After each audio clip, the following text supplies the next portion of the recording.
Terakhir kita telah membahas apa makna dari kalimat iyyaka na'budu wa iyyaka nasta'in. Kesimpulannya adalah bahwasanya pada ayat ini kita dibimbing oleh Allah Subhanahu wa taala untuk menetapkan diri kita bahwa kita hidup hanya untuk beribadah, dan ibadah itu hanya ditujukan kepada Allah Subhanahu wa taala. Tidak cukup hanya dengan ibadah saja, tapi pun di dalam menjalani kehidupan kita senantiasa memohon pertolongan kepada Allah Subhanahu wa taala. Dan perlu menjadi catatan penting bahwa pertolongan itu pun hanya ditujukan kepada Allah Subhanahu wa taala. Hari ini, pada kesempatan ini kita membahas apa makna yang terkandung pada kalimat ihdinas siratal mustaqim, yakni ayat ke-6 di dalam surah Al-Fatihah.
Kita pahami dulu dari sisi bahasa, baru nanti kemudian kita sampaikan apa tafsirnya. Selanjutnya bagaimana penjelasannya. Baik, dimulai dari lafaz ihdina. Ihdina maknanya adalah tunjukilah kami. Tunjukilah kami. Bisa juga diterjemahkan bimbinglah kami. Bimbinglah kami. Bisa juga dimaknai dengan tuntunlah kami. Tuntunlah kami. Atau tunjukilah kami, bimbinglah kami, tuntunlah kami. Bisa juga diterjemahkan berikan kami hidayah.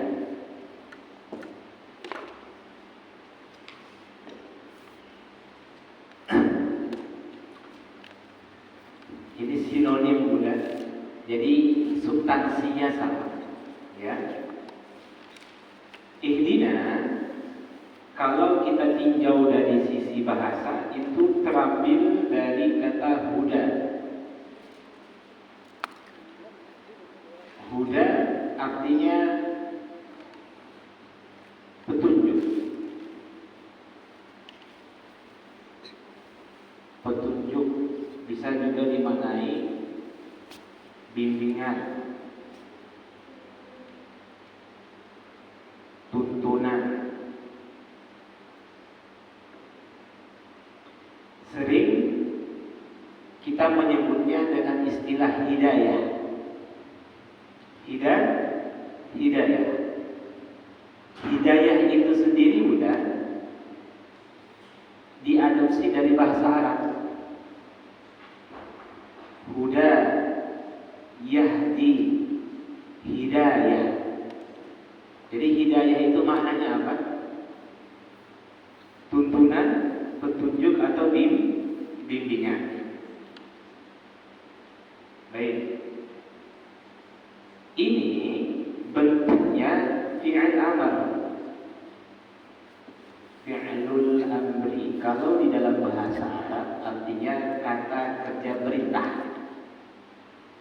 Kata kerja perintah. Yang memerintahkan siapa? Kita.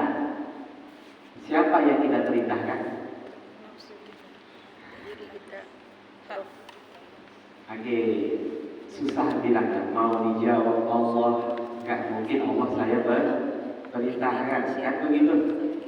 Sebenarnya ini bentuknya fi'il amar, kata kerja perintah. Yang kita perintahkan adalah Allah. Cuma karena ditujukan kepada Allah, maka maknanya adalah permohonan. Paham ya? Kalau ditujukan kepada manusia, maknanya perintah.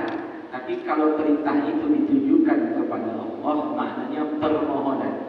Sebenarnya kalau kita memohon kepada Allah itu, sesungguhnya kita sedang memerintah Allah. Cuman kan agak kasar kalau dalam bahasa kita.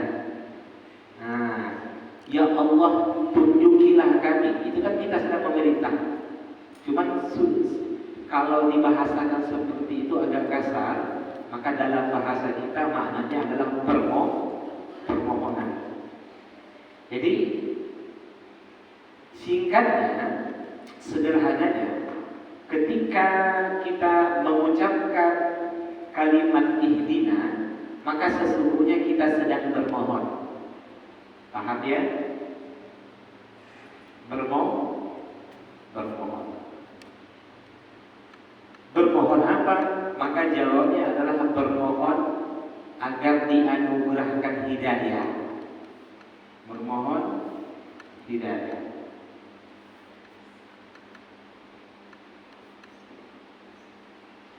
Jadi ketika kita mengucapkan ihdina, kita sedang meminta hidayah. Meminta hidayah kepada Allah Subhanahu wa ta'ala. Baik. Kemudian hidayah itu dibagi kepada 3. Hidayah dibagi kepada 3. 1,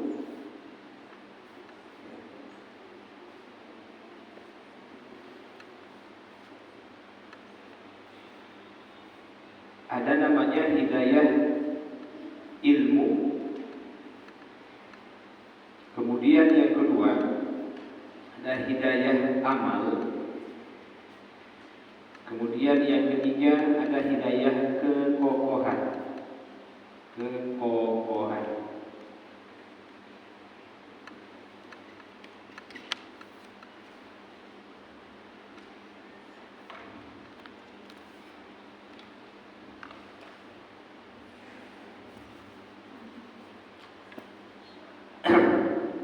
Hidayah ilmu adalah hidayah pengetahuan.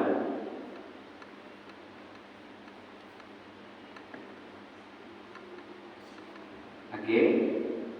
Kemudian hidayah amal adalah kemudahan dalam beramal.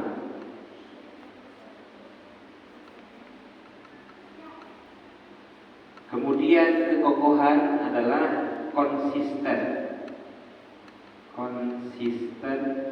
dalam ketaatan.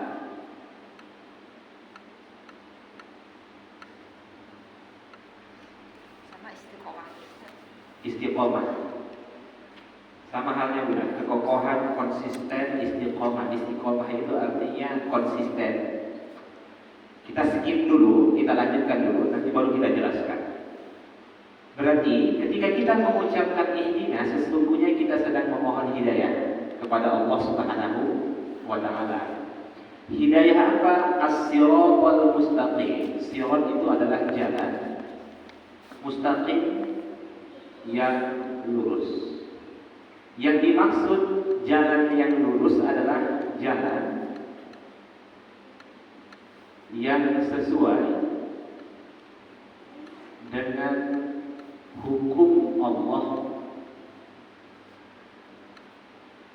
dan Rasulnya. Atau yang kedua, hidayah yang mengantarkan masuk ke dalam surga.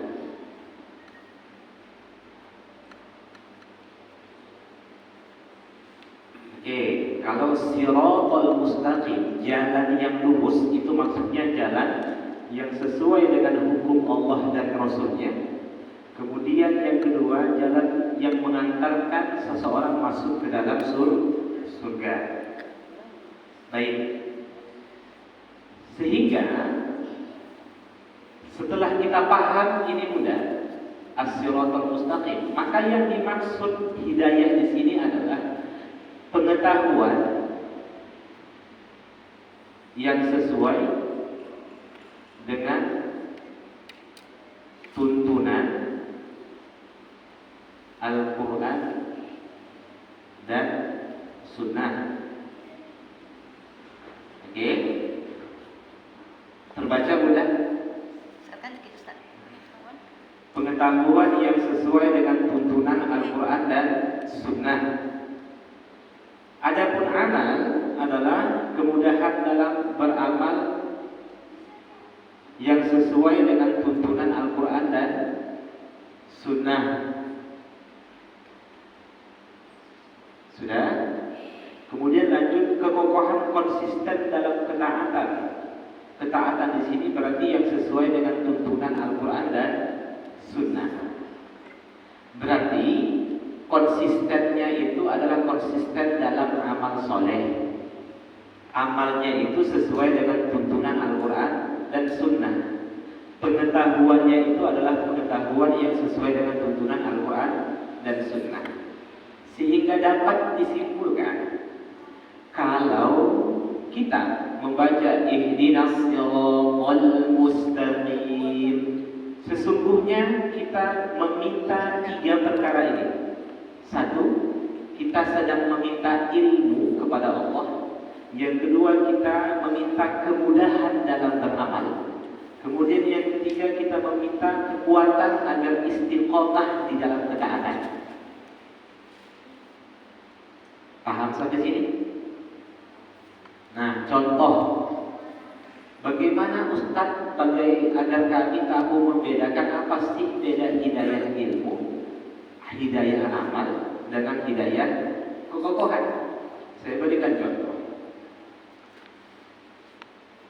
Kalau disebut hidayah ilmu, hidayah pengetahuan yang sesuai dengan tuntunan Al-Quran dan Sunnah, begini.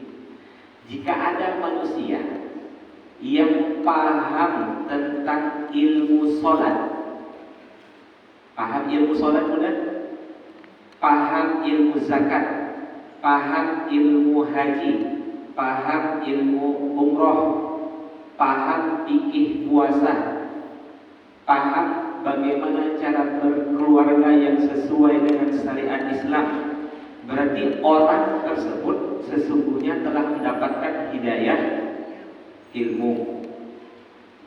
Tapi pernahkah Bunda ketemu, mendengar atau melihat ada orang yang pintar, cerdas dalam beragama, pintar fikih sholat, tapi tak sholat? Pernah? Ada orang yang pintar ngaji, tapi hari-harinya terlewatkan dengan membaca Al-Quran. Ada ketemu? Nah, kalau masalah sholat, dari berbagai macam fikih imam mazhab dia paham. Bagaimana sholat versi Imam Syafi'i, Imam Maliki, Imam Hanafi, Imam Hambali, paham dia semuanya. Oke, masalah zakat juga seperti itu, tapi tak pernah berzakat. Oke, berarti saat itu orang tersebut tidak mendapatkan hidayah amal. Paham? Ada pula orang yang cerdas, pintar, wawasan keilmuannya, wawasan keagamaannya sangat luas, beramal, tapi di akhir-akhir kehidupannya dia meninggalkan agama Islam. Pernah ketemu? Pernah ketemu bukan? Pernah ketemu? Contoh, yang mondok pesantren selama 6 tahun. Tamat dari pondok, dia istiqomah untuk apa namanya? Dia menjalankan apa saja yang dia dapatkan. Tapi karena begitu cintanya dia kepada calon pasangannya yang notabene yang beragama non-Islam, dia memilih untuk meninggalkan Islam dan menikah dengan orang kafir. Banyak, berarti dia tidak mendapatkan hidayah kekokohan. Jelas. Nah, ada pula orang yang istiqomah. Oke, istiqomah, tapi istiqomahnya itu cara beramalnya buruk. Paham gak boleh? Istiqomah main judi. Istiqomah main judi, pernah ada orang istiqomah main judi? Kalau nggak minum dia udah menggelentar tangannya. Iya kan? Ada pula orang yang senang beramal tapi tanpa didasari ilmu. Pernah ketemu orang yang senang beramal tanpa didasari ilmu? Nah, banyak udah. Sholat ya, tapi nggak paham dia apa yang dia baca dalam sholat. Berarti orang tersebut sedang tidak mendapatkan hidayah ilmu. Dalam hidup ini muda, kita tidak boleh lepas dari 3 perkara ini. Engkau menuntut ilmu. Begini, kita ikhtiar dalam hidup ini. Batas terakhir kita adalah ikhtiar, memilih jalan yang baik. Oke, kemudian ijtihad, bersungguh-sungguh untuk mengamalkan ilmu yang sudah kita dapatkan. Tapi ingat, ketika kita mampu melakukan amal soleh, itu karena Allah yang memberikan kemudahan. Maka kalau ada orang yang menyandarkan amal soleh itu karena kemampuan dirinya sendiri, itu yang kita kenal dengan ujub. Ujub itu adalah bahwa segala keberhasilan yang dia terima dalam hidup ini itu karena kemampuannya, bukan karena pertolongan Allah. Itu gak boleh. Paham sampai sini? Nah, kita lanjutkan. Jadi ketika kita membuka Al-Quran, yang pertama kali Allah ajarkan kepada kita agar selalu meminta, agar selalu memohon kepadanya adalah memohon hidayah. Kenapa? Karena hidayah itu adalah sesuatu yang asas, yang primer, yang kita butuhkan dalam hidup ini, bukan? Saya tanya, bagaimana agar orang yang suka bermaksiat keluar dari kemaksiatannya? Maka jawabnya adalah dia butuh hidayah. Apakah orang yang taat itu butuh hidayah? Iya, agar dia istiqomah di dalam ketaatannya. Orang yang buruk dengan orang yang baik sama-sama butuh hidayah, bukan? Betapa banyak hari ini kita temukan orang yang cerdas dalam membaca Al-Quran, tapi dalam berkeluarga dia bodoh. Betapa banyak orang yang dalam berkeluarga dia, dalam parenting Islam dia cerdas, tapi dalam jual beli dia jahil. Betapa banyak orang yang paham sholat, tapi cara bermasyarakat yang benar dalam sesuai syariat Islam dia tidak paham. Dan itu tidak kita inginkan, bukan? Bagaimana agar semua aktivitas kehidupan yang kita lakukan dalam hidup ini itu ada dasar ilmunya, dan ilmu itu mesti sesuai dengan tuntunan Al-Quran dan Sunnah. Maka tugas kita adalah memuhasabah, kira-kira amal apa yang selama ini yang saya lakukan tapi belum didasari dengan ilmu. Maka kita cek, bukan? Jangan-jangan keluarga kita bertentangan dengan prinsip Al-Quran dan Sunnah, cara kita berkeluarga, cara istri melayani suaminya, cara suami itu menafkahi istri dan anak-anaknya sebagai pemimpin dalam jual beli, ternyata masih bertentangan dengan Al-Quran dan Sunnah. Jadi pastikan bahwa semua apa yang kita amalkan dalam hidup ini sesuai dengan tuntunan Al-Quran dan Sunnah.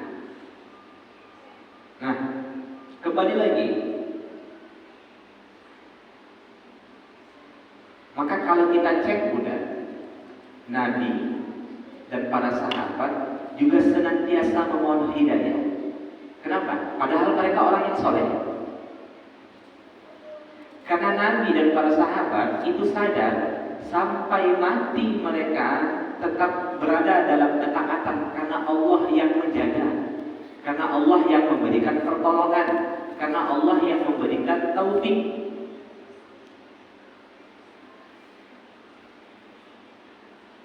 Jelas? Betapa banyak hari ini orang sudah berjuang ingin keluar dari perbuatan dosanya, tapi dia tidak bisa. Maka jawabnya apa? Karena Allah belum memberikan hidayah. Tapi ingat, hidup ini tidak cukup dengan memohon saja. Mesti dia ikhtiar dan ijtihad. Mesti dia berusaha, kemudian dia bersungguh-sungguh di dalam melakukan usaha tersebut. Kalau kita melihat Bunda, banyak orang-orang taat di masa lalu, tapi di akhir kehidupan mereka mati dalam keadaan murtad. Contoh, ini sering saya sampaikan, contoh siapa? Rajal bin Ufuwah, kakak kandungnya Umar bin Khattab. Orang yang lebih pertama memeluk agama Islam daripada Umar bin Khattab. Tapi ketika Nabi Shallallahu Alaihi Wasallam itu wafat, maka dia memilih murtad. Paham? Siapa lagi? Ubaidillah bin Jahsy, orang yang pertama kali hijrah bersama dengan Rasulullah. Sangat cinta dengan Rasulullah.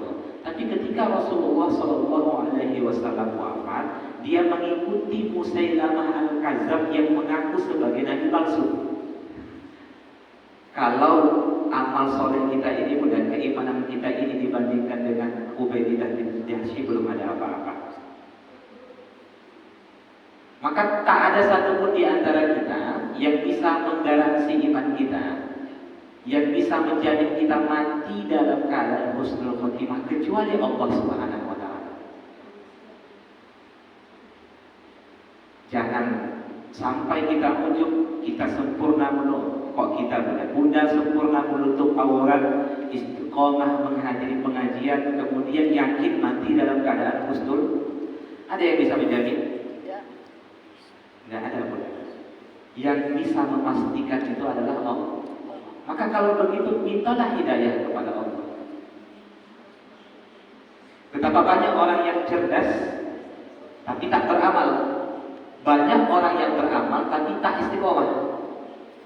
Maka ini jangan lepas dalam hidup. Bagaimana agar kita mendapatkannya?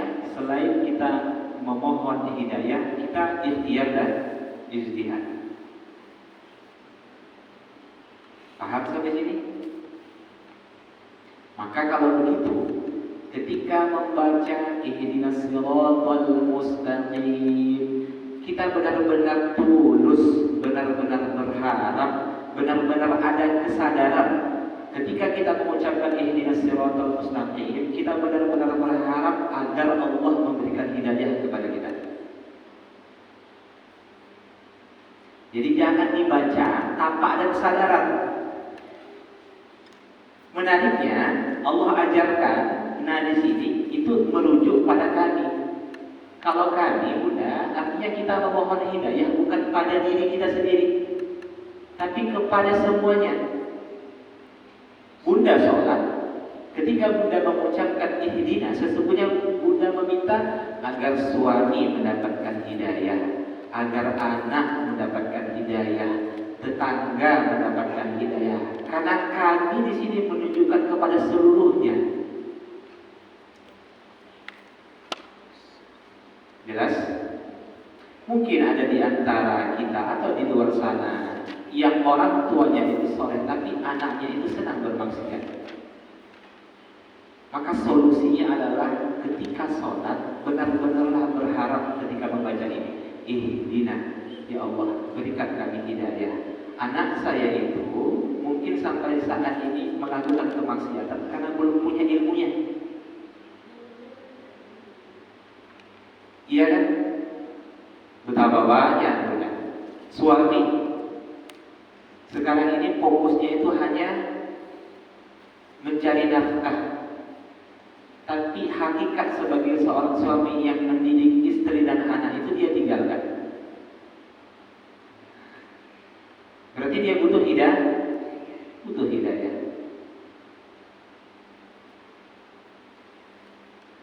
Ini kok diam bukan? Ngantuk atau lagi meresapi gitu? Meresapi. Ya. Berapa tahun kita baca ini? Kalau yang umurnya 50 tahun, ada yang sudah 50 tahun? Iya.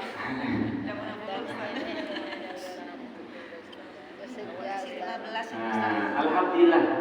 Bagi yang baru sadar, ya Allah, mungkin dia akan terlintas dalam hati, ya Allah sayangkanlah saya mengucapkan doa ini tanpa ada kesadaran, tanpa ada harapan.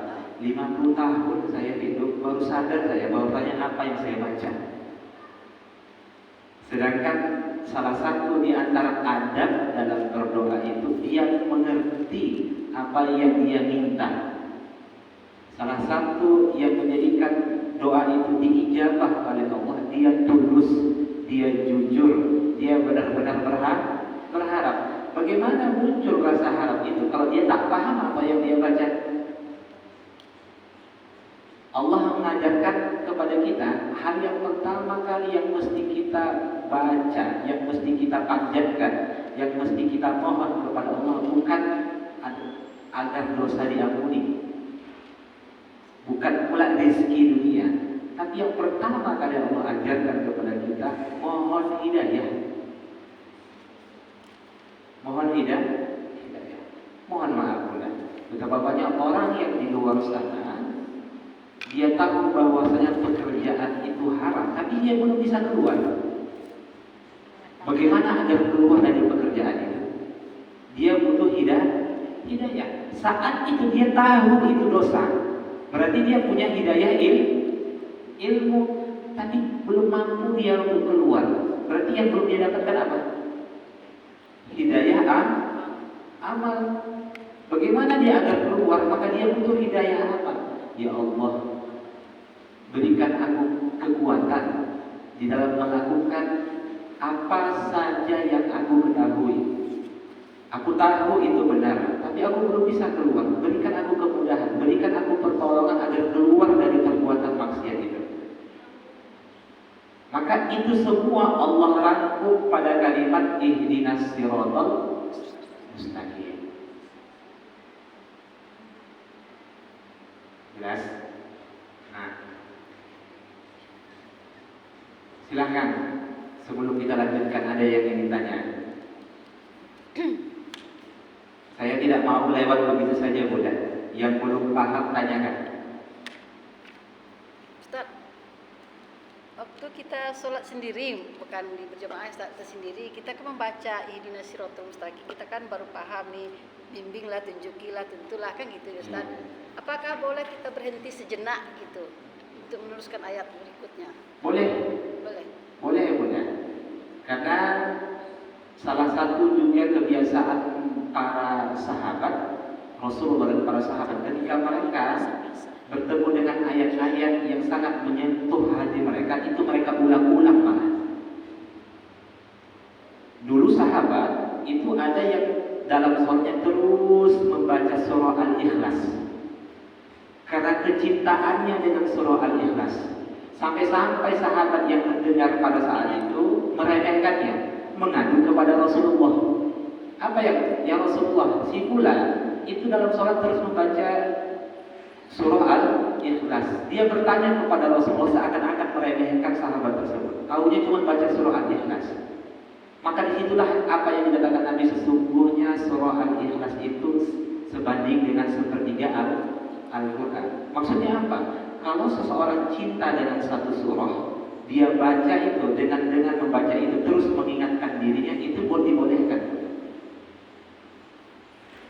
Cuman berbeda dengan umat saat ini, baca surah Al-Ikhlas bukan karena kecintaannya dengan surah Al-Ikhlas, karena itu dia pendek.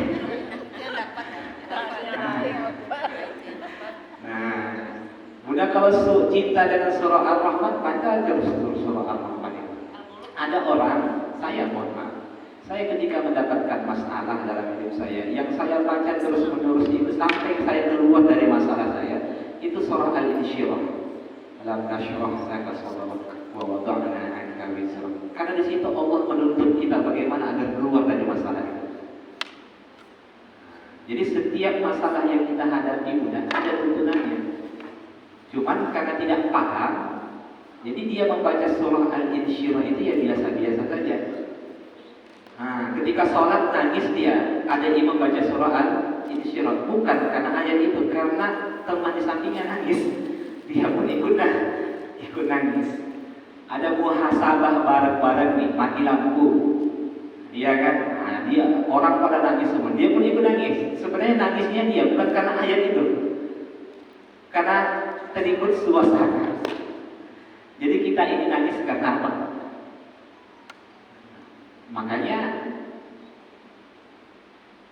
menangis di dalam sholat itu tidak membatalkan sholat, tidak pula makruh. Umar, Abu Bakar sepeninggalannya Rasulullah SAW, Abu Bakar itu termasuk sahabat yang paling sering menangis di dalam sholat. Begitu Rasulullah SAW wafat, semakin kencang nangisnya Abu Bakar saat sholat. Dalam riwayat disebutkan lebih dari sepekan setiap sholat Abu Bakar itu menangis.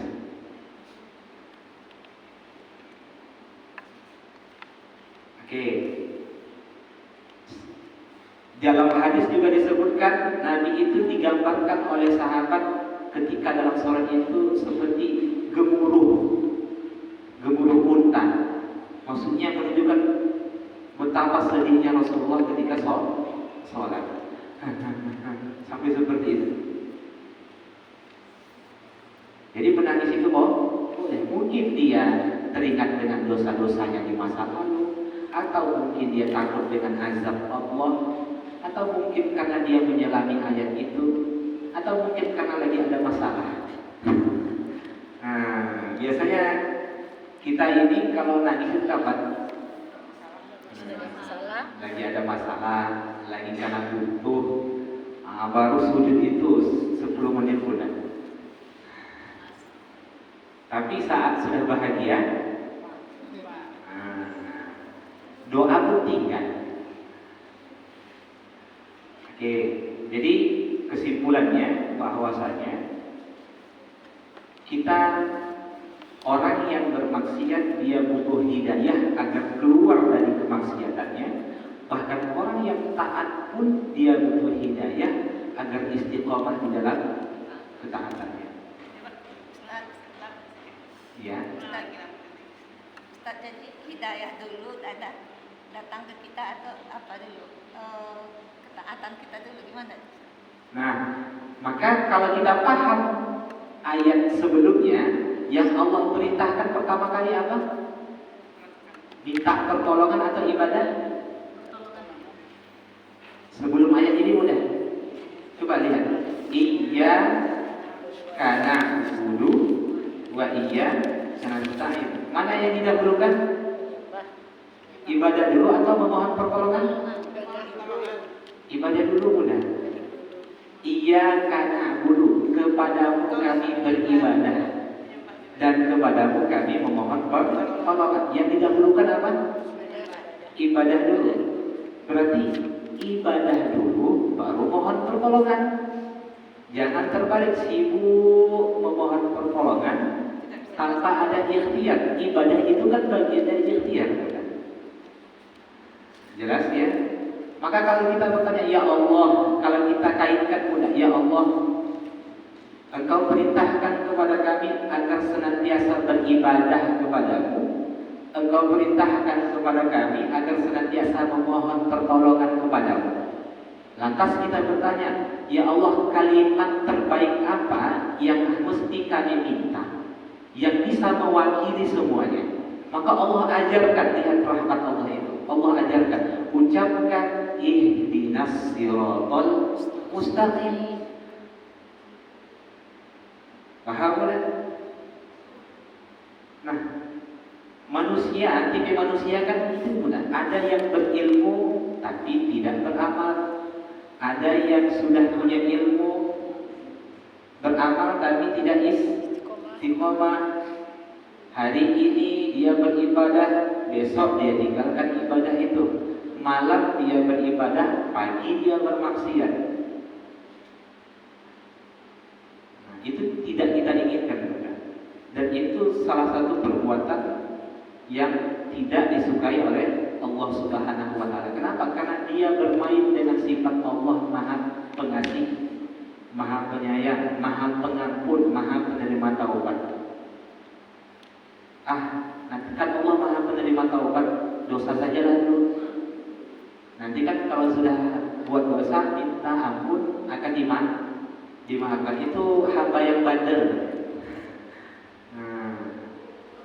Jelas sampai sini? Nah, ada lagi? Oke. Lanjut.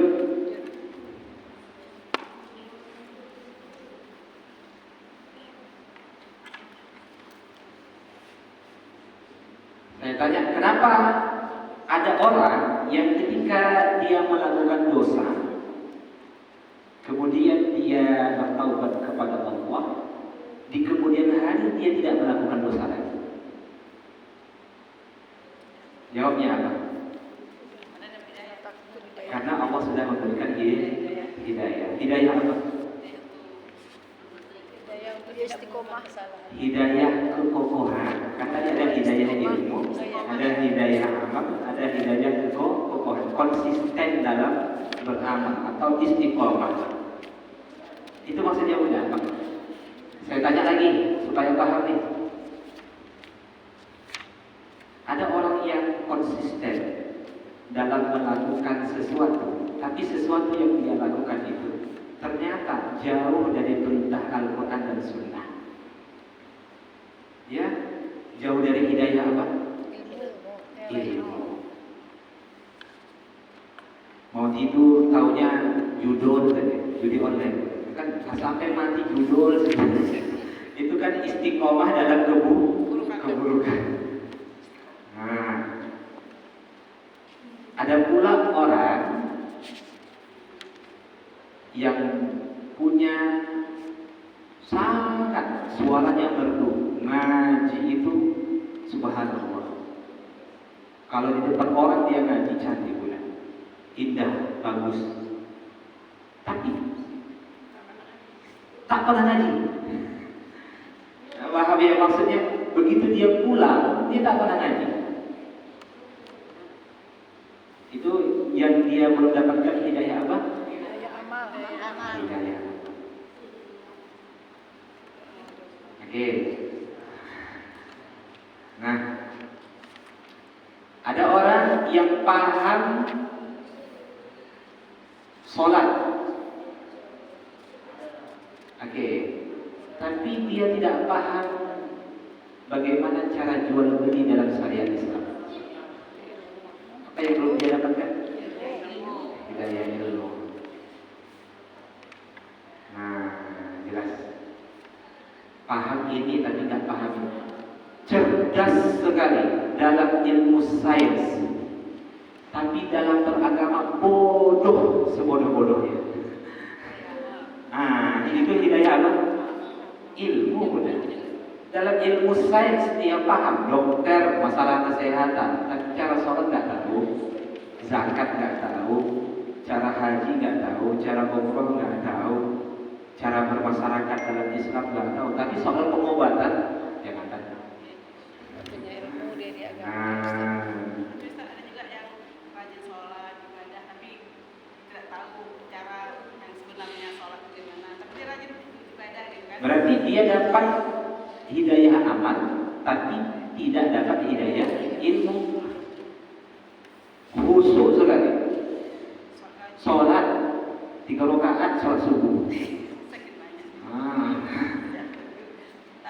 Sholat subuh 2 rakaat, ya kan? Kemudian banyaklah contoh-contohnya, tapi yang dia amalkan itu tidak sesuai dengan tuntunan Al-Quran dan Sunnah. Jadi kita minta kepada Allah, anugerahkan saya ilmu ya Allah, yang dimana ilmu itu mengantarkan saya untuk sampai kepadamu dan masuk ke dalam surga. Oke. Kemudian berikan saya kemudahan dalam beramal ya Allah, supaya apa saja yang saya ketahui dalam hidup ini saya mudah untuk mengamalkannya.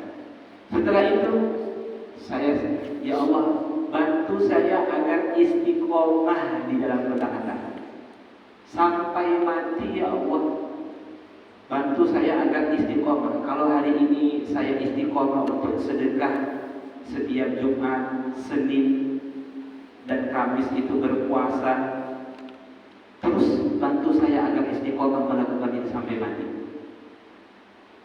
Betapa banyak hari ini Bunda, seorang perempuan yang sebelum menikah rajin sekali menghadiri majelis ilmu, tapi begitu dia menikah, tak ada satu majelis pun yang dia hadiri.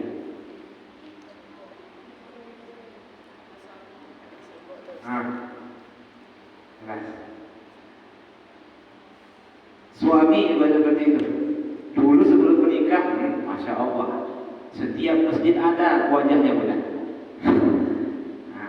Organisasi ini, komunitas ini, masjid ini, nampak terus wajahnya menghadiri majelis ilmu. Begitu menikah, hilang macam jin. Jin itu kan apa namanya? Hilang-hilang timbul. Kita tidak ingin seperti itu. Ini yang menjadi kekhawatiran kita Bunda. Jangan merasa bangga saat ini punya anak yang soleha. Jangan. Karena belum tentu dia istiqomah seperti itu sampai mati. Bisa jadi ketika kita wafat dia malah memeluk agama selain Islam. Hanya gara-gara apa? Lebih cinta dia kepada pasangannya daripada Allah. Lebih takut dia kepada makhluk daripada kepada Allah. Mudah dia meninggalkan agama itu. Mudah sekali dia meninggalkan sholatnya hanya gara-gara takut kepada suaminya. Itu kan tidak kita inginkan. Betapa banyak orang tua saat ini menangis gara-gara perilaku anaknya. Ya kan? Padahal Ustaz, anakku sudah aku pesantrenkan, aku datangkan guru ngaji semuanya, tapi orang tuanya luput minta hidayah. Seakan-akan usahanya itu yang menjadi sebab anak itu bisa menjadi tidak mudah. Kita, anak kita itu bisa tetap istiqomah di samping usaha kita, Allah memberikan pertolongan. Jelas? Betapa banyak orang-orang di luar sana yang hafal Al-Quran, ketika dia mondok, keluar dari pondok pesantren, dia tinggalkan hafalan itu. Malah dia menjadi bandar narkoba.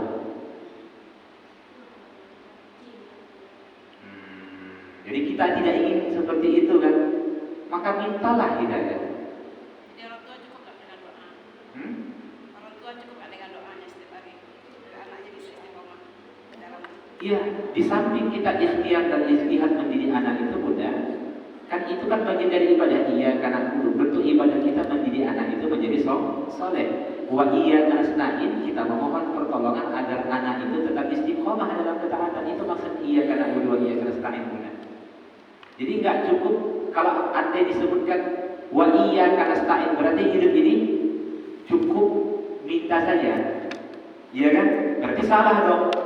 Kalau dalam hidup ini tahunya cuma doa saja, sholat enggak, mendidik anak enggak, tahunya cuma doa saja, menjemput rezeki Allah tidak, berpangku tangan saja, enggak boleh.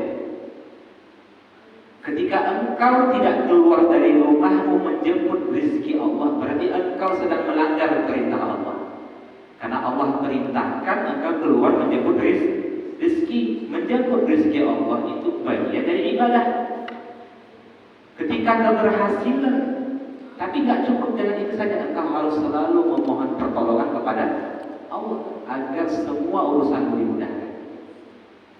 Makanya selalu para ustaz mengucapkan bersyukur kepada Allah Subhanahu wa taala yang telah memberikan hidayah dan taufiknya. Taufik itu pertolongan. Kalau Allah tidak memberikan pertolongan, tak bisa kita disebut. Terkadang bukan kita yang baik, tapi Allah yang baik dengan kita. Nah, jelas ya? Baik. Lanjut. Makanya salah satu doa yang diajarkan oleh Nabi kepada kita, di mana agar kita jangan sampai melakukan dosa yang sama atau jangan sampai melakukan dosa yang baru. Ada doanya. Apa doanya, Bunda? Butuh. Pernah melakukan dosa?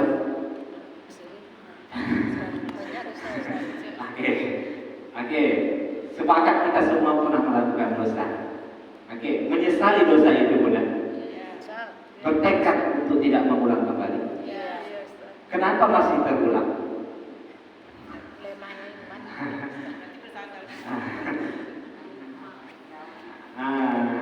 Padahal saya sudah bertekad, tapi kok nggak bisa?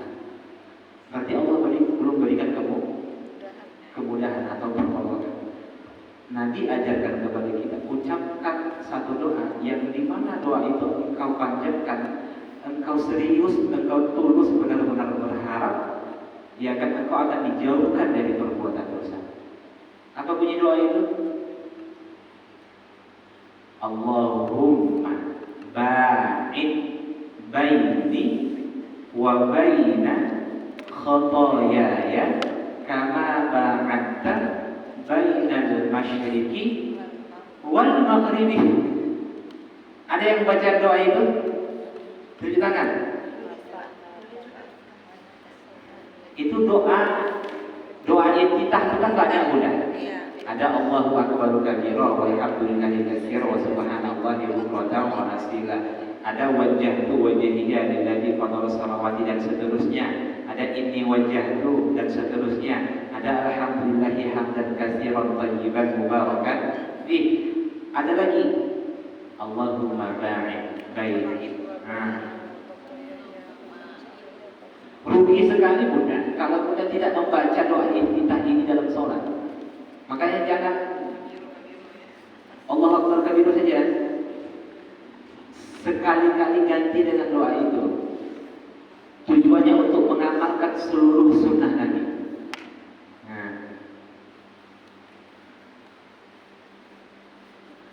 Coba kita tadabburi.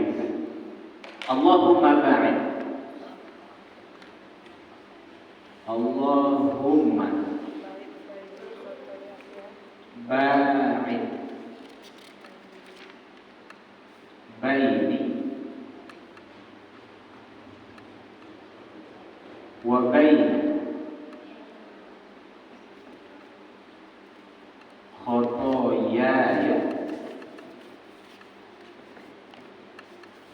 kama ba'adta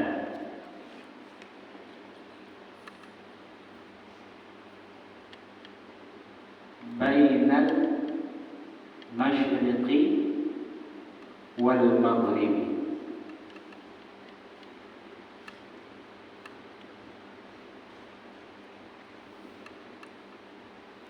Allahumma naqqini. Allahumma naqqini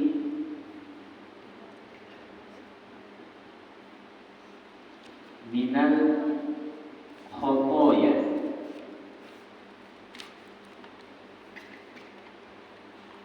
kama yunaqqas thawbul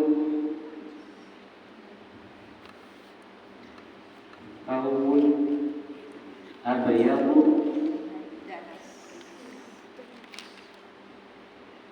minad danas.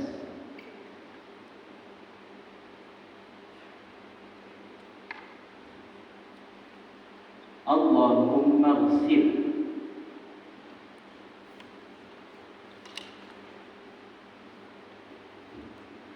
khotoyaya bil ma'i wal thalji wal barad.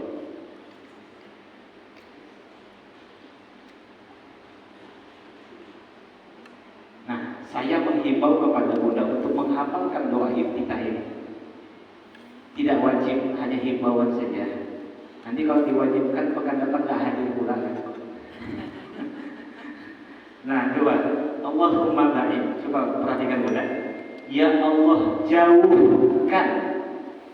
Ya Allah, jauhkan baini antara aku wa baina dan antara khotoyaya dosaku. Karena sebagaimana ba'atta engkau telah menjauhkan bainal masyriqi antara timur dan barat. Nah, coba perhatikan Bunda. Ini doa agar kita dijauhkan dari perbuatan dosa. Apa beda dijauhkan dari perbuatan dosa? Dosa dengan memohon ampun kepada Allah. Ampun kepada Allah, kita udah berbuat dosa, jauhkan dari dosa-dosa, jangan sampai berdosa. Memohon ampun kepada Allah dengan dijauhkan dari perbuatan dosa, gimana perbedaannya? Kalau mohon ampun lah dulu Bunda. Mohon ampun tuh mohon ngapain kita? Bunda kan, kita kan sering istighfar. Memohon, ya Allah ampuni aku. Ya Allah astaghfirullahaladzim. Maknanya apa itu? Bersihkan ampun atas dosa-dosa yang pernah kita Nah, perbuat. kita mohon ampun kepada Allah agar dihapuskan dosa-dosa kita. Yang dihapuskan dosa apa? Yang telah kita buat gitu. Ya, dosanya, catatan dosanya atau hukumannya? Catatan dosa. Dosa, hukuman dosa, catatan dosa. Bunda kalau beristighfar yang minta itu minta dosanya dihapuskan, hukumannya dihapuskan, atau catatan dosanya yang dihapuskan. Semuanya.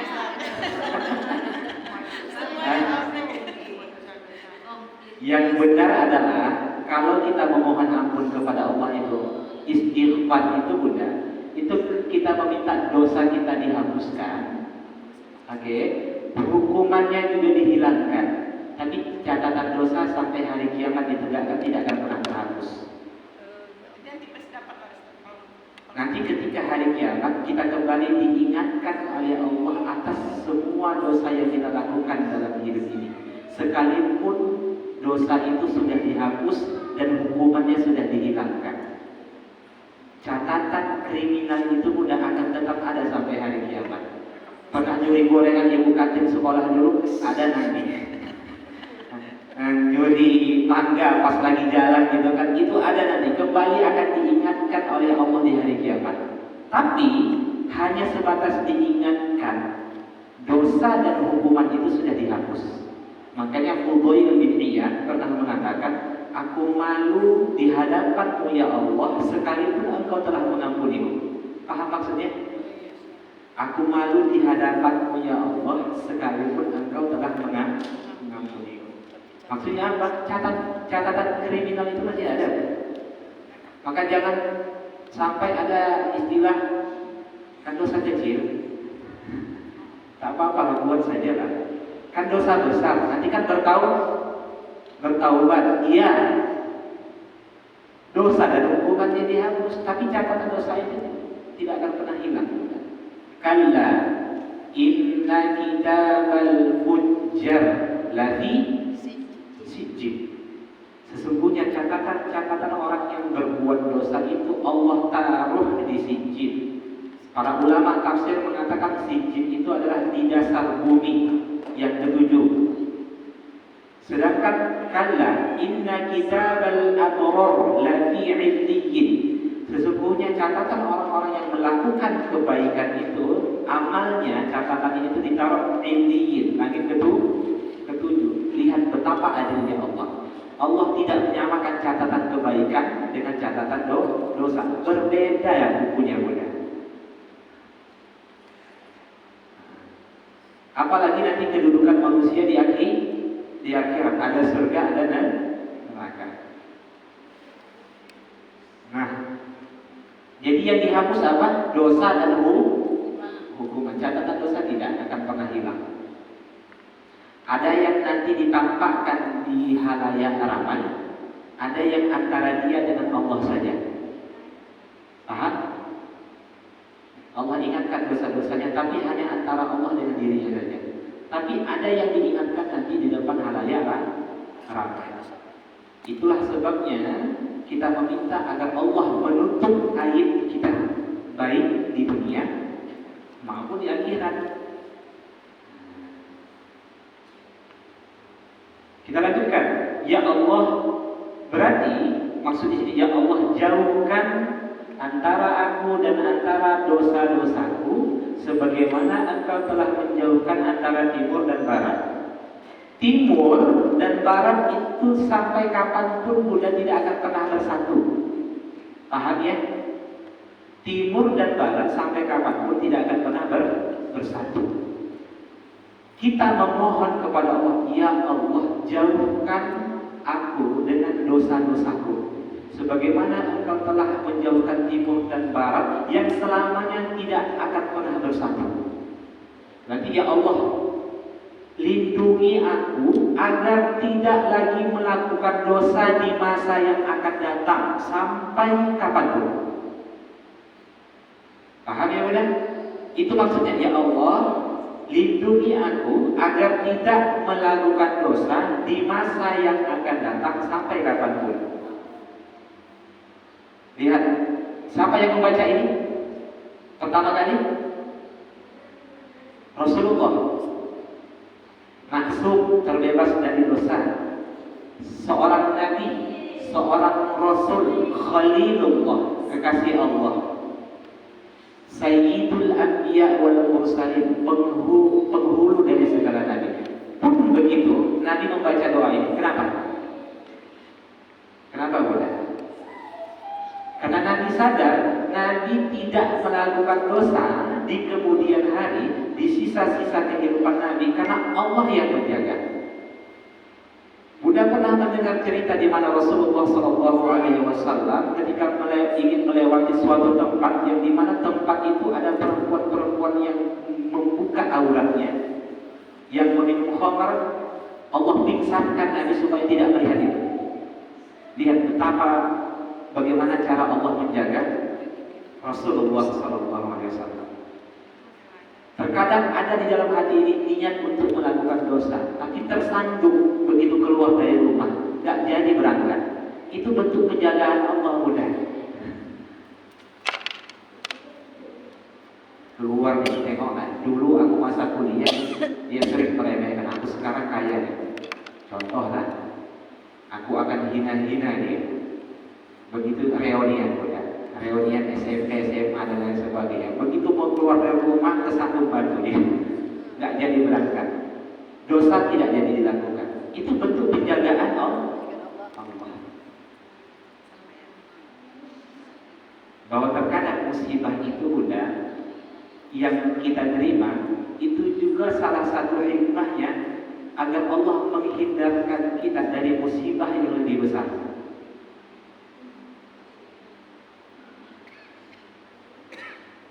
Paham ya? Nah, itu lihat penjagaan Allah. Terus terang ya Allah, bagaimana Engkau menjauhkan hamba dari perbuatan dosa. Yang penting hamba tidak melakukan dosa. Entah yang diwafatkan, bisa, entah yang dibuat sakit, iya kan? Dan lain-lain. Entah orang itu mati atau kita yang mati. Paham gak? Allah wafatkan orang itu supaya kita tidak mau, tidak lagi bersahabat dengan dia. Akhirnya Allah wafatkan dia. Yang awalnya berdua itu sepakat ingin melakukan satu dosa. Serahkan kepada Allah Bunda, bagaimana cara Allah menjaganya. Cuman kita diperintahkan baca ini, Allahumma ba'id baini wa baina khotoyaya kama ba'adta bainal masyriqi wal maghrib. Oke. Kemudian lanjut, Allahumma naqqini, ya Allah bersihkan aku. Ya Allah bersihkan aku dari dosa-dosa. Kama sebagaimana. Kama itu sebagaimana. Kalau kama kemana dulu? Kama itu sebagaimana. Yunaqo dibersihkan. Perlu saya terjemahkan Bunda? Saya tulis. Saya ulang. Ya Allah bersihkan diriku dari dosa-dosa karena sebagaimana yunaqo as-sawbul abyadu dibersihkan pakaian putih minan danas dari kotoran. Jadi makna yang kedua itu, ya Allah bersihkan aku dari dosa-dosa sebagaimana dibersihkannya pakaian putih dari kotoran. Nah, kini itu Bunda bukan hanya sebatas dibersihkan, ya, tapi kotoran itu hilang, tapi kebaikan itu tetap ada. Nah, kini itu kalau di dalam bahasa Arab itu terambil dari kata naqo. Naqo itu kalau bahasa dagangnya sortir. Bunda kalau lagi panen buah matoa, Bunda ambil buah yang buruk, yang pecah, yang tersisa apa? Buah yang bagus. Itu namanya nakini. Atau terambil dari kata naqo. Bunda kalau motong kuku, ikut dagingnya, itu bukan nakini sampai terikut dagingnya. Bunda kalau ada umpamanya pakaian-pakaian itu yang terkena noda, Bunda bersihkan sampai koyak dia, itu bukan nakini. Jadi yang dimaksud dengan ayat ini, yang dimaksud dengan doa yang kita ini, ungkapan ini adalah kita memohon kepada Allah agar dosa kita dihapuskan, tapi tanpa menguras kebaikan kita. Paham Bunda? Ingat kaedahnya, ada dosa yang menghapus seluruh amal. Apa itu? Syirik. Dosa itu menghapus seluruh amal. Ada orang yang 50 tahun dia melakukan kebaikan, di umur 51 tahun dia keluar dari Islam, maka 50 tahun itu dihitung pahala oleh Allah? Tidak. Terhapus amalnya. Itu murtad. Jadi murtad itu bisa menghapus seluruh amal. Syirik itu juga bisa menghapus seluruh amal. Tapi ada dosa yang hanya menghapus sebahagian amal, tapi tidak secara keseluruhan. Contohnya Nabi SAW bersabda, "Man taraka sholatal ashri faqad habita 'amaluhu. Barang siapa yang meninggalkan salat asar dengan sengaja, faqad habita 'amaluhu, maka terhapuslah seluruh amalnya pada hari itu. Tapi tidak secara keseluruhan, hanya hari itu. Itu konsekuensi dari perbuatan dosa, bukan? Oke.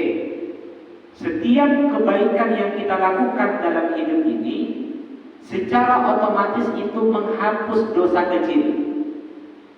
Saya ulang kembali, setiap kebaikan yang kita lakukan dalam hidup ini itu menghapus dosa kecil. Pertanyaannya, apakah kebaikan yang kita lakukan bisa menghapus dosa besar? Tidak.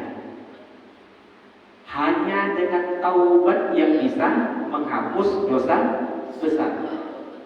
Bunda bolak-balik umroh, yang terhapus dosa apa? Kecil. Puasa Ramadan yang terhapus dosa apa? Dosa kecil. Kalau ditaubati, maka terhapuslah dosa kecil dan dosa besar. Kalau berangkat umroh dalam keadaan bertaubat, maka terhapuslah dosa kecil dan dosa besar. Oke. Kalau begitu, kita tidak tahu, Bunda, ada ternyata dosa-dosa yang kita lakukan dalam hidup ini yang dapat menghapus kebaikan-kebaikan kita. Kita kan tidak tahu nih, tidak sadar yang mana tuh, tidak ingat kan? Maka kalau begitu, ketika kita membaca doa itu tadi, ya Allah, hapus dosa-dosaku tanpa menguras kebaikan yang aku lakukan. Artinya, tetaplah dicatat amal kebaikan itu. Cukup dosa saja yang dihapus. Dasar kan doa ini, Bunda? Jadi, nah, satu, yang ini tadi yang pertama apa? Minta dijauhkan dari perbuatan dosa. Yang ini minta dihapuskan dosa tanpa menguras kebaikan. Allahumma ghsil, ya Allah, cucilah, ya Allah, cucilah dosa-dosaku dengan air, wasalji, salju, wal barodi, air dingin. Begini, Nabi SAW mengibaratkan dosa itu seperti api. Paham ya, Bunda?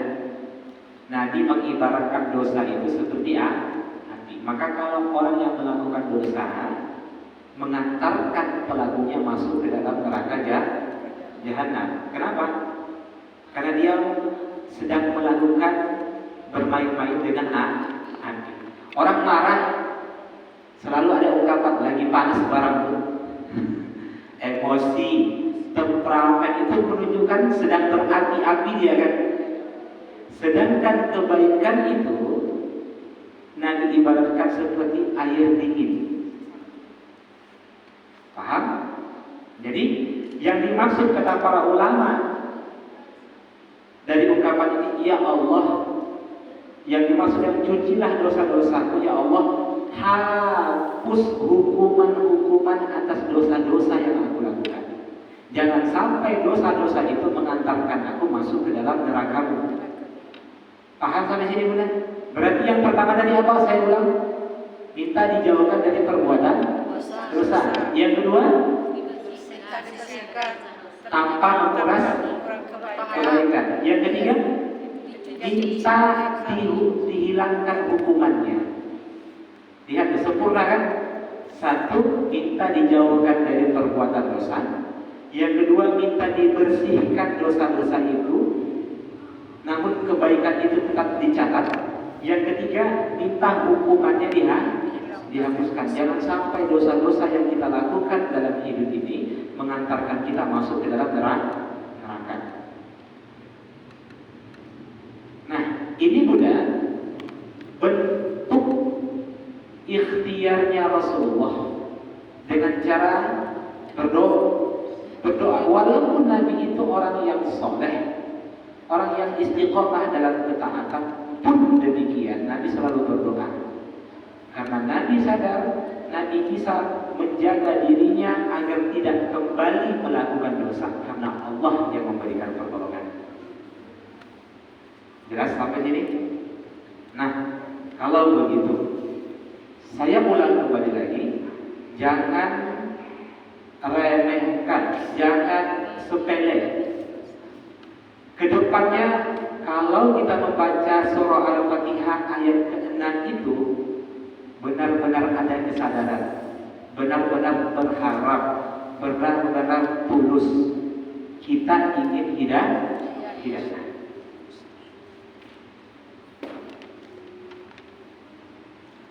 Oke, nah, kita lanjutkan.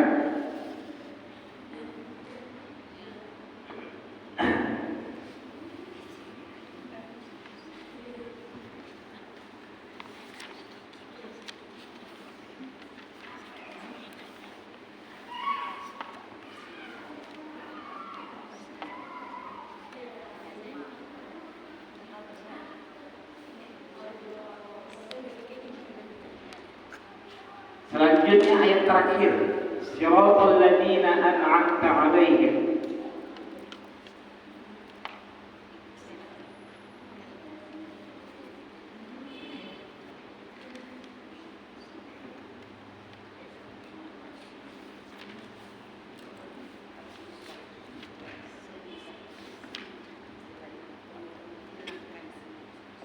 Ghairil maghdubi 'alaihim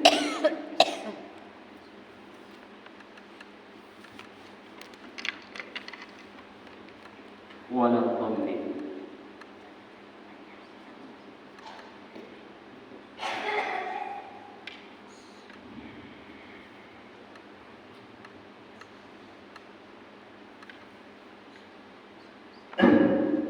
Sirat, jalan.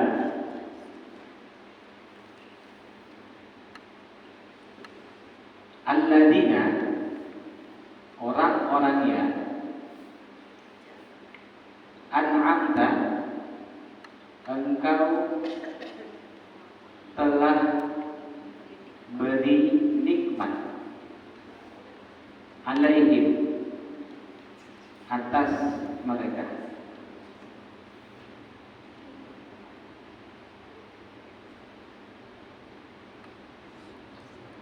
Kira-kira apa hubungan ayat ke-6 dengan ayat ini? Coba dulu kita sekilas baca dulu. Ya Allah, ihdinas siratal mustaqim. Beri kami hidayah, tunjukilah kami, tuntunlah kami ke jalan yang lurus. Maksudnya ya Allah, beri kami hidayah ilmu, hidayah amal, hidayah kekokohan. Setelah itu Allah menyebutkan Siratal ladzina an'amta 'alaihim, yaitu jalan-jalan orang-orang yang telah Engkau beri nikmat atas mereka. Begini mudah bahwa ada di antara hamba-hamba Allah di masa lalu yang telah mendapatkan 3 hidayah itu. Apa tadi? Ilmu, amal, kekokohan. Allah memberitahukan bahwasanya ada di antara hamba-hamba Allah yang telah mendapatkan 3 itu. Maka bisa kita temukan dalam surah An-Nisa. Bukan surah An-Nisa, bawa Al-Quran. Nah, buka surah An-Nisa ayat 69. Barang siapa mentaati Allah dan Rasul.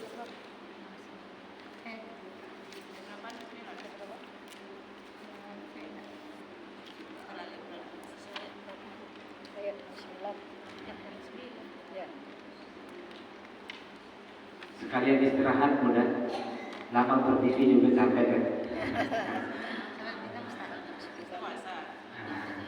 Baik, ketemu? Baik, coba kita lihat. Wa may yuti'illaha war rasul, dan barang siapa yang mentaati Allah dan Rasul-Nya.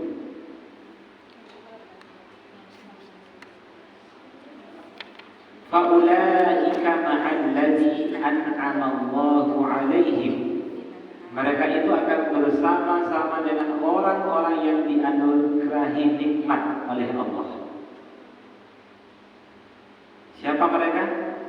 Minan nabiyyin was-siddiqin wasyuhada was-sholihin. 4 golongan ini Bunda, 4 golongan ini telah meniti jalan-jalan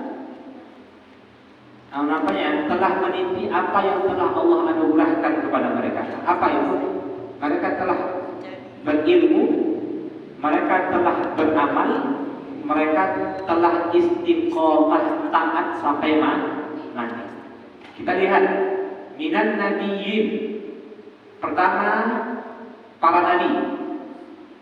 Kalau disebut para nabi, maka termasuklah rasul di dalamnya. Paham ya? Paham Bunda? Kalau disebut rasul saja, berarti nabi tidak termasuk. Allah sebut kalau nabi berarti termasuk rasul juga. Berarti golongan pertama, para nabi itu sudah mendapatkan ilmu, beramal dan istiqomah. Kemudian wasiddiqin, orang-orang yang jujur. Siapa orang-orang yang jujur di sini? Orang yang membenarkan apa saja, orang pertama kali yang membenarkan apa saja yang dibawa oleh Nabi, yakni mereka adalah para sahabat. Siddiqin itu ditujukan kepada para sahabat. Berarti sahabat-sahabat mereka berilmu, beramal dan istiqomah sampai mati. Kemudian wasyuhada, orang-orang yang mati syahid di jalan Allah. Lihat Bunda, kalau kita melihat sejarah umat-umat terdahulu, mereka rela meninggalkan istri dan anak mereka, meninggalkan harta mereka, meninggalkan aset mereka hanya demi berperang melawan musuh-musuh Allah.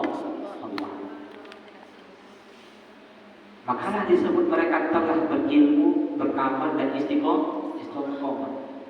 Kalau kita nggak usah jauh-jauh lah berperang Bunda. Melawan Ahok saja nggak berani.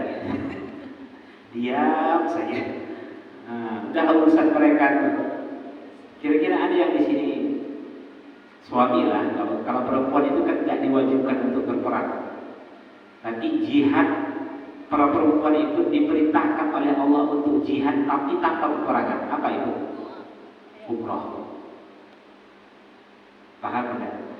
Makanya perempuan yang umrah, keutamaan yang mereka dapatkan adalah mereka jihad seperti jihad di jalan Allah. Perempuan itu diperintahkan untuk jihad tanpa peperangan. Gimana pula jihad tanpa peperangan? Ternyata Nabi mengatakan umrah. Baik. Kemudian contoh kembali lagi Bunda. Kira-kira kalau di sini suaminya disuruh ke Palestina, ada yang paham? Ada. Nah, kalau nampaknya tiba-tiba suami saya enggak lah Ustaz, jangankan ke Palestina, menegur tetangga yang salah saja tak berani. Jangankan mau jihad amar ma'ruf sama tetangga saja enggak berani.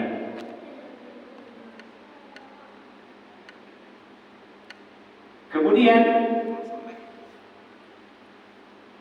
as-sholihin, orang-orang soleh, maksudnya apa? Selain yang 3 itu, siapa saja sepanjang dia berilmu, dia beramal, kemudian dia istiqomah, maka dia disebut orang yang soleh. Wa hasuna ulaika rafiqa, dan mereka itulah teman sebaik-baiknya. Kalau teman sebaik-baiknya rafiqa itu bukan teman sebaik-baiknya di surga.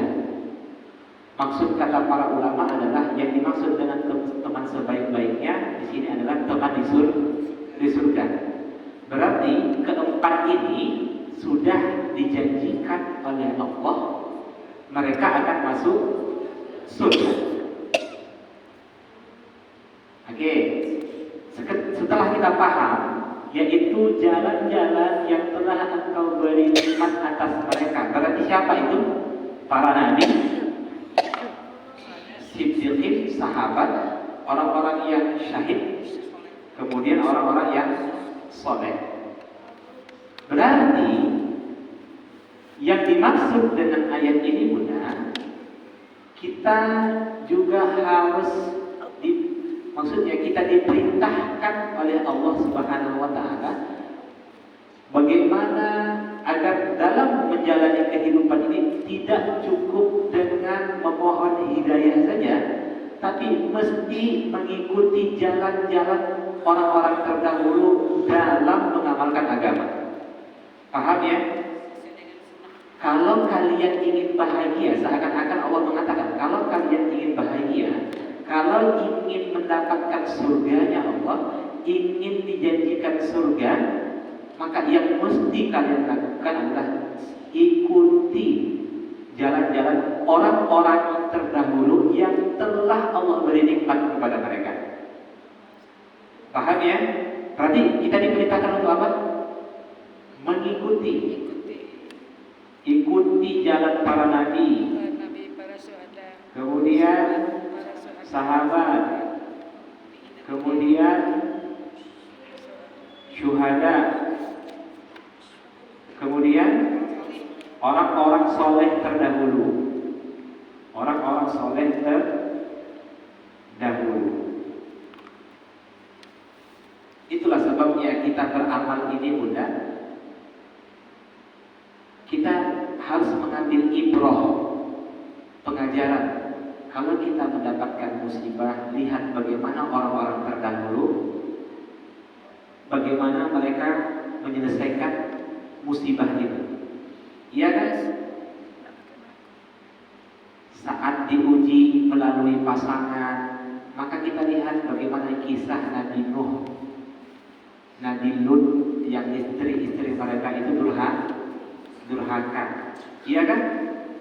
Kalau kita melihat anak kita yang ternyata jauh dari ketaatan, maka kita lihat anak Nabi Nuh, Kan'an. Iya kan? Kita mengambil ibrah. Kalau kita sedang ditimpa penyakit, maka lihat kisah perjuangan Nabi Ayub. Kalau kita ingin menjadi orang yang kaya tapi tetap istiqomah dalam ketaatan, maka lihat Nabi Sulaiman. Iya, benar. Kalau kita ingin lagi ditimpa musibah yang amat besar, maka lihat contoh yang sangat sering kita dengar adalah Rasulullah SAW. Lihat Rasulullah 13 tahun di Mekah berdakwah. Lihat, kalau kita sedang mendakwahi orang muda, ada muncul rasa putus asa. Udahlah, nampaknya berhenti saja lah. Iya kan? Lihat anak, lihat tetangga, lihat pasangan, kapanlah anak ini mereka berubah. Ada rasa putus asa sekarang, ingin udahlah hidup sesuka hati aja, udah muak menyampaikan nasihat. Kalau muncul perasaan seperti itu, maka lihat perjalanan Rasulullah. Rasulullah 13 tahun dakwah di Mekah.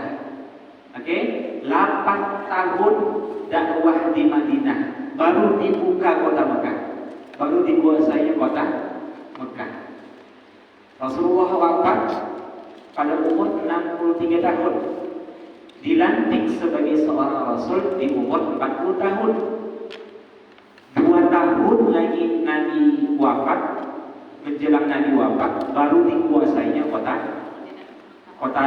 Makkah. Ya, jadi berapa tahun Nabi harus berjuang berdakwah? Bukan 23 bukan? Karena 2 tahun itu kan sudah masa kejayaan. 13 tahun kota Makkah kan dikuasai 8 tahun 8 Hijriah.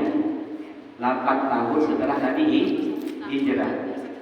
21 tahun Nabi berdakwah baru dikuasai kota Mekah. Sekarang saya tanya, bisakah Allah memberikan pertolongan kepada Rasulullah saat Rasulullah berada di Mekah? Bisa. Bisa. Amin. Kenapa belum dikasih? Kenapa begitu Nabi dilantik sebagai seorang Rasul langsung dikuasai dari kota Mekah? Sebenarnya bisa saja, tidak ada kata mustahil bagi Allah. Kenapa harus 13 tahun harus ditinggal wafat oleh istrinya, pamannya, dimusuhi oleh ditinggal wafat oleh Abu Thalib, dimusuhi oleh pamannya sendiri. Oke, bukan hanya itu, dimusuhi oleh penduduknya sendiri, diusir dari kampung halaman, mengharuskan Nabi berhijrah ke Madinah. Terjadi peperangan, perang Badar, perang Uhud, perang Hunain dan sebagainya, baru itu dikuasai kota Mekah. Belum cukup sangat.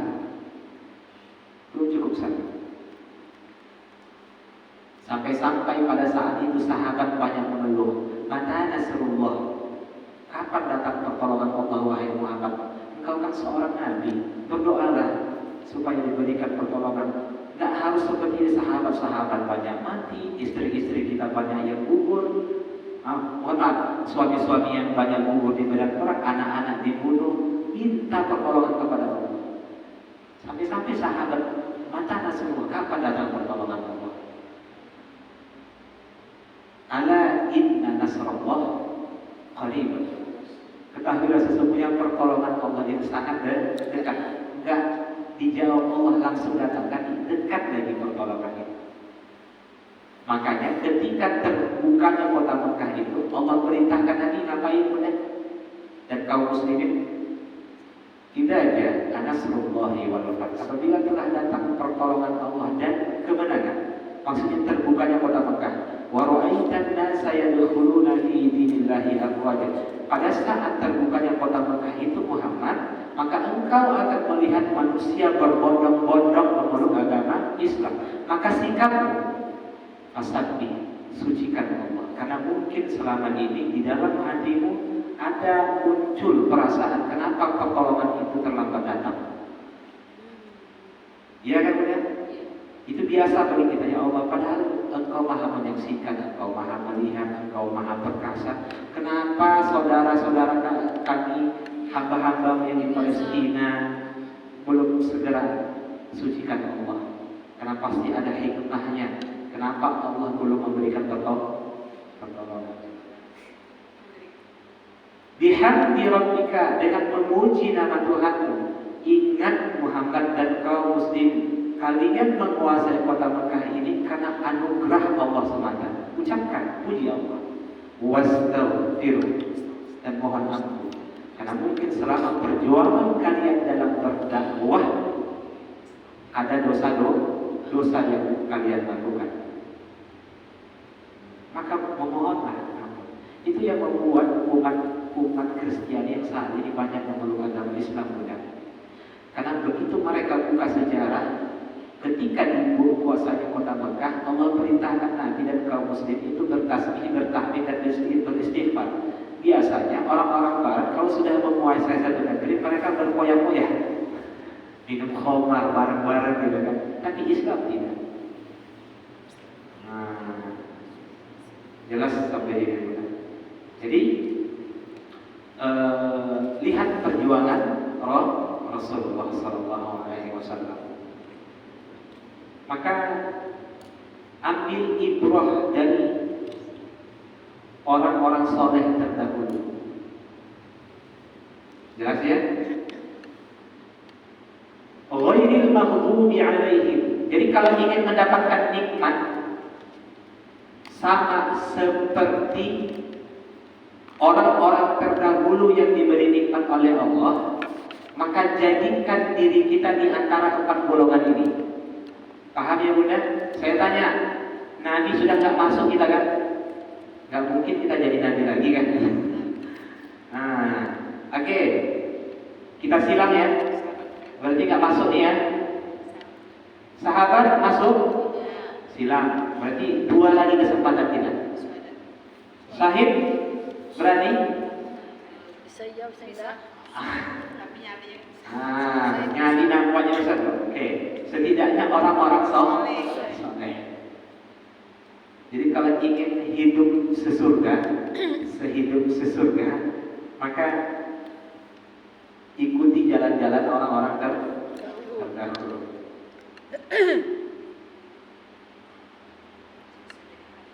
Ghairil maghdubi alaihim, yaitu selain atau ghairil. Ghair itu adalah bukan. Al-maghdub, orang-orang yang dimurkai atas mereka. Waladolin, dan bukan pula orang-orang tersesat. Oke, mudah.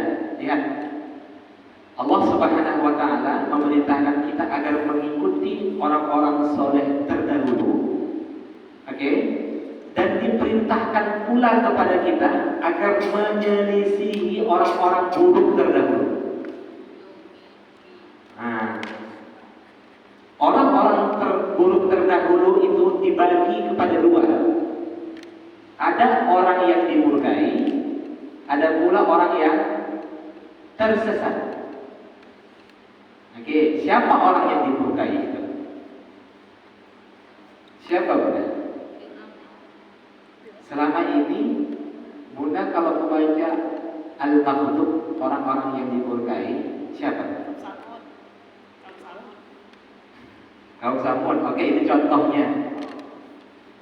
Contohnya kaum Samud, kaum Ad, Fir'aun, Qarun, itulah ya kan.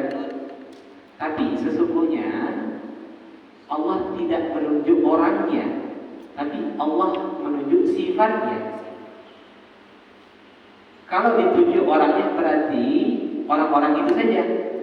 Yang dimaksud orang yang dimurkai itu adalah orang yang tahu kebenaran, namun tidak mengamalkannya.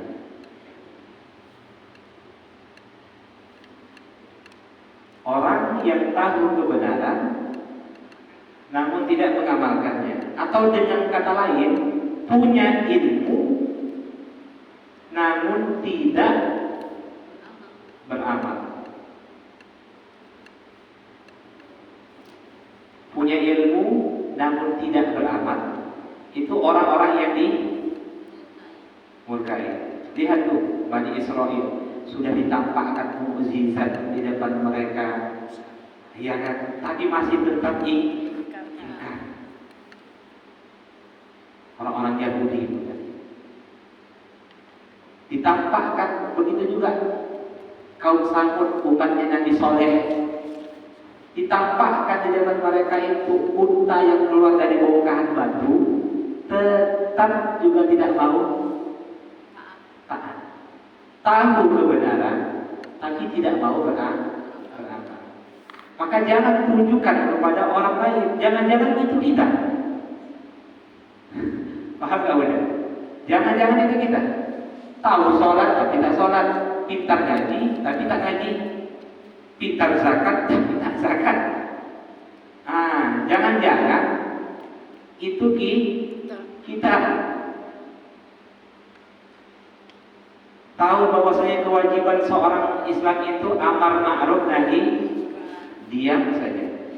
Ada di lingkungan dia yang kumpul kebo, diam saja, udahlah, bukan urusan mereka. Gak usah ikut campur. Padahal dia paham amar ma'ruf nahi munkar itu wajib. Jelas sudah. Lihat anak pacaran depan rumah, malah disuguhkan sama orang tuanya, ini nak kursi. Jangan buat dosa jariah. Kalau belum halal nggak usah dulu, jangan disuguhkan. Ini malah dikasih kursi, dikasih teh.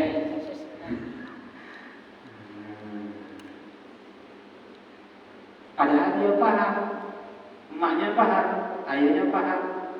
Orang yang bukan muhrimnya dilarang berkhalwat, ikhtilat bercampur, tanpa ada yang mendampinginya. Bukan tidak boleh, tapi mesti ada mendampingi. Itu kan kalau dalam Islam ada namanya nazar, ya kan? Oke, benar. Itu kan orang-orang yang tahu, tapi karena segan dan lain sebagainya. Berarti itu masuk mana? Al-maghdub, orang-orang yang dimurkai. Berarti kita diperintahkan untuk menyelisihi mereka. Jangan sampai cerdas tapi nihil dalam beramal. Jangan sampai. Parah itu benar. Oke. Kemudian yang kedua, walad dhalin, orang-orang yang tersesat. Siapa orang-orang yang tersesat? Orang yang tersesat adalah orang tersesat adalah orang yang beramal tanpa didasari ilmu. Lawan dari al-maghdub. Kalau al-maghdub tadi apa? Berilmu tapi tidak beramal. Kalau walad dhalin, kalau beramal kuat tapi tanpa didasari dengan ilmu. Itu siapa? Contoh terbesarnya orang-orang Nasrani ingin taat kepada Allah tapi tidak mau mencari tahu bagaimana cara taat yang benar itu kepada Allah. Ingin beramal yang salah tapi karena kebodohannya. Itu walad dhalin. Pilih yang mana? Di dalam surah Al-Fatihah ini Allah menggambarkan 3 tipe manusia muda. 1, ada yang berilmu, beramal, istiqomah sampai mati.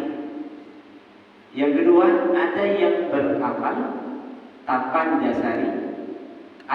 Yang kedua, ada orang yang berilmu tanpa beramal. Yang ketiga, beramal tanpa ilmu. Yang selamat yang mana? Nomor 1. Jadi Allah menjelaskan kepada kita ada 3 tipe manusia.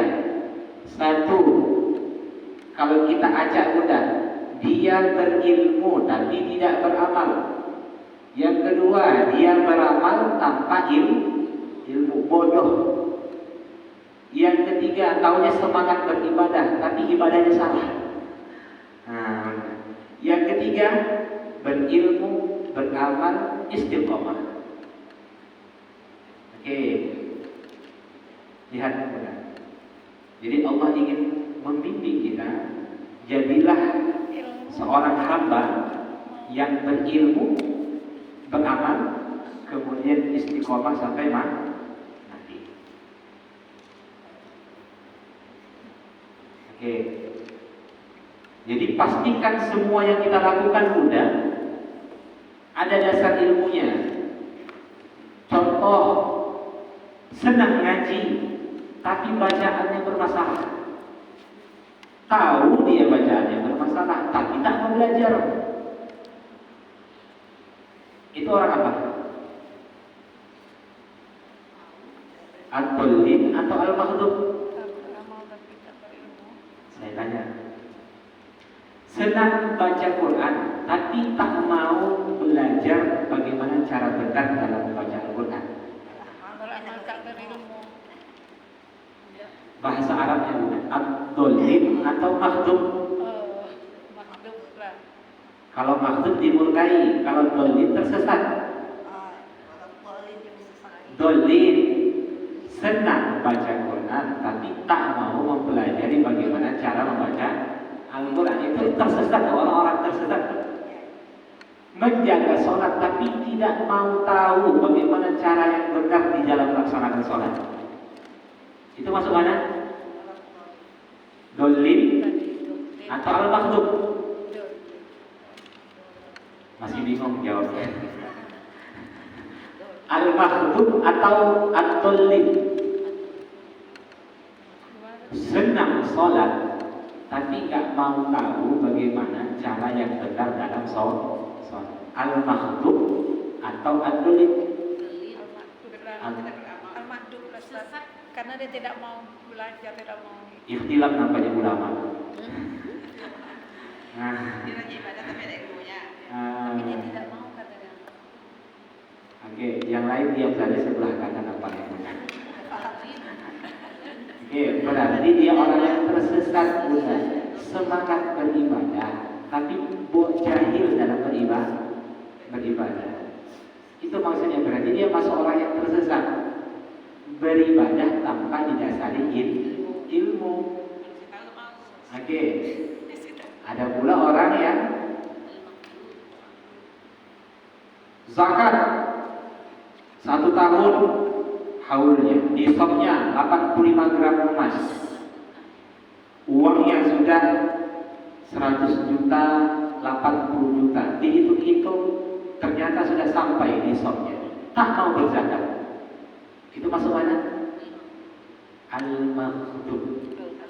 Karena dia berilmu tapi tidak beramal. Nah, kalau bahasa kitanya tahu tapi tak mau mengamalkan. Oke. Nah, jadi maju mundur kena. Usah, malaslah Ustaz belajar. Nanti banyak tahunya. Tersesat. Oke. Begitu dia belajar banyak tahu tapi tak mau mengamalkan. Dimurkai. Nah, maka jalan satu-satunya hidup ini sibuk untuk menuntut ilmu. Amalkan ilmu ini. Jelas ya Bunda? Jadi lihat, Allah menggambarkan kepada kita ada 3 tipe manusia. Yang selamat itu hanya 1, 2 celaka.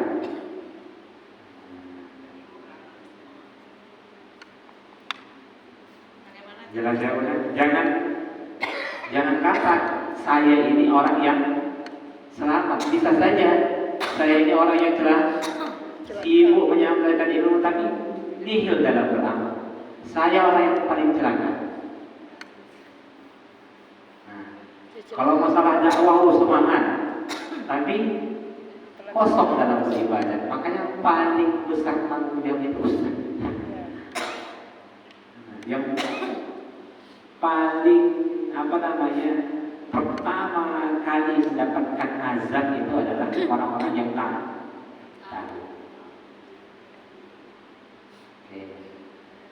Udah sadar dia bahwa dia belum tahu bagaimana cara sholat yang benar, belum tahu bagaimana cara membaca Al-Quran yang benar, belum tahu tentang ibadah ini dan ibadah itu, tapi nggak mau belajar. Kan jahil tuh.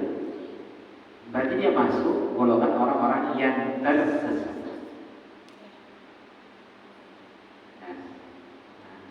Lebih banyak orang yang dimurkai atau orang yang tersesat?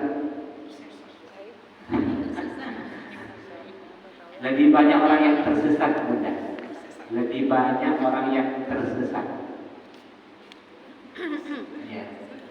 Lebih banyak orang yang tersesat. Kenapa? Kalau kita lihat viral di media sosial bahwasanya di Tasikmalaya ada namanya lembah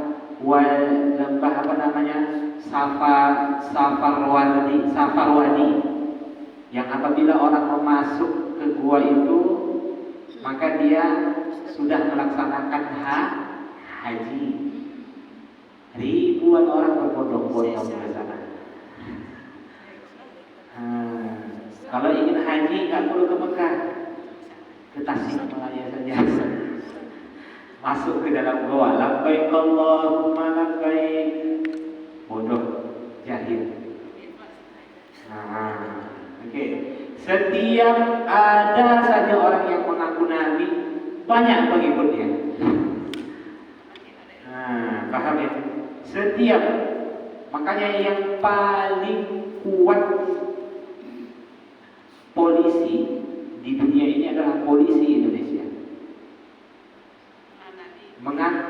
Menangkap Jibril, dia Eden, mengaku Jibril. Yang dia tangkap siapa muda? Polisinya menangkap Jibril. Nah, iya kan? Seorang polisi Indonesia telah menangkap Jibril. Kan kuat tuh. Tangkap Tuhan. Kalau ingin buat agama baru yang paling mudah di Indonesia, karena sumber daya manusianya masih rendah, makanya setiap ada saja yang mengaku keturunan Nabi, berbondong-bondong kepada, mengaku Nabi, berbondong-bondong kepada. Nabi namanya itu Imin. Kebayang nggak punya sholawatnya gimana? Nabi namanya itu matinya dalam keadaan buang kotoran di sungai, mati udah. Masa Nabi mati seperti itu?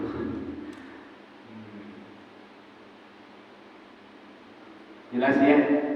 Jadi hari ini saya banyak membaca di media sosial, ada seseorang yang mengatakan bahwasanya semua agama sama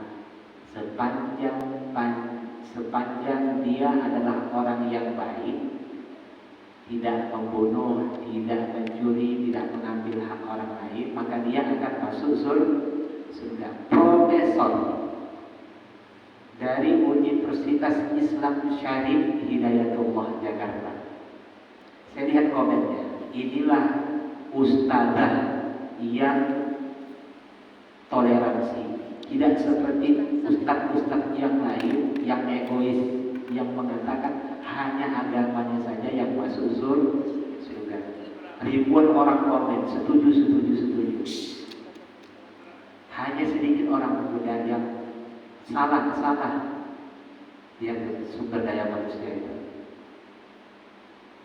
Mayoritas saja yang muslim ini udah, tapi sumber dayanya lemah. Limbah terbesar di dunia Indonesia, minat baca terendah di dunia Indonesia. Padahal perintah untuk membaca pertama kali Iqra, membaca itu bagian dari ibadah. Ada di sini yang senang membaca? Kan membaca ibadah.